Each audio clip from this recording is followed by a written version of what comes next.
Hello viewers, আমি doctor প্রদীপ Kumar Bagmara main road Khulna. আমি বিভিন্ন সময়ে বিভিন্ন রক্ততত্ত্ব নিয়ে আলোচনা করে থাকি। আজ আমি একটি বিষয় নিয়ে আলোচনা করব, সেটি হলো মন।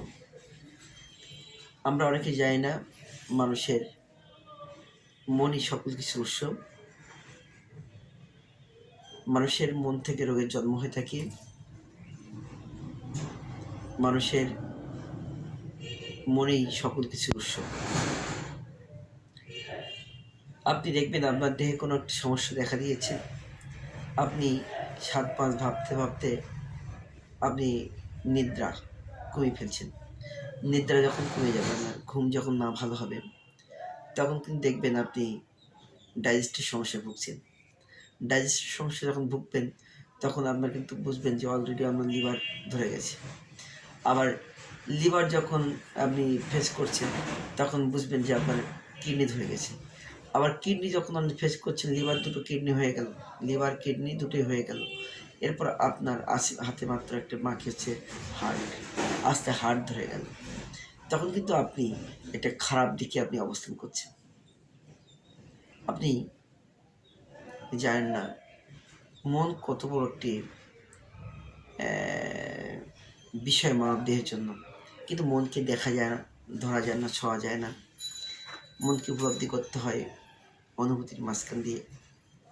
আমরা যেখানে থাকি না কেন, মনকে সুন্দর রাখার চেষ্টা করব, কিন্তু মানুষ বলে কথা, মনকে সুন্দর ধরে রাখা যায় না। মন এমন একটি অস্থির চঞ্চল, যা পরিমাপ করা যায় না। এখান থেকে ওখানে সেকেন্ডের ভিতরে চলে যায়, মুহূর্তের ভিতরে চলে যায়। তো এই মনকে যারা যত বেশি সংবরণ করতে পেরেছেন, তারা তত বেশি রোগ ব্যাধি, জরা দুঃখ দারিদ্র থেকে মুক্তি পাবেন। মনকে ভালো রাখতে গেলে আমাদের সবচেয়ে উত্তম উপায় হলো সুচিন্তা করা। যে কোনো বিষয়ের প্রতি আপনি বেশি গভীরভাবে আকৃষ্ট হয়ে পড়বেন না, তাহলে আপনি ভালো থাকতে পারবেন। যে বিষয়টা নিয়ে আপনি খুব বেশি গভীরভাবে বিচলিত হয়ে পড়বেন,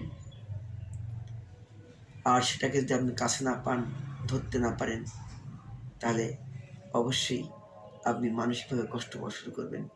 আর মনের কষ্ট থেকে সমস্ত দেহের কষ্ট বৃদ্ধি পায়, আর সমস্ত কষ্ট, দেহের কষ্ট থেকে রোগের উৎপত্তি হয়, আর সেই রোগ থেকে মানুষের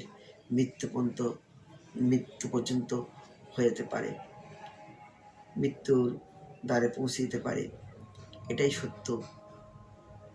সো আমরা প্রত্যেকের অবস্থান দিয়ে সুচিন্তা করব, মনকে সুন্দর রাখব, তাহলে আমরা ইহজাগতিক জীবনে অনেক সুন্দর থাকতে পারবো।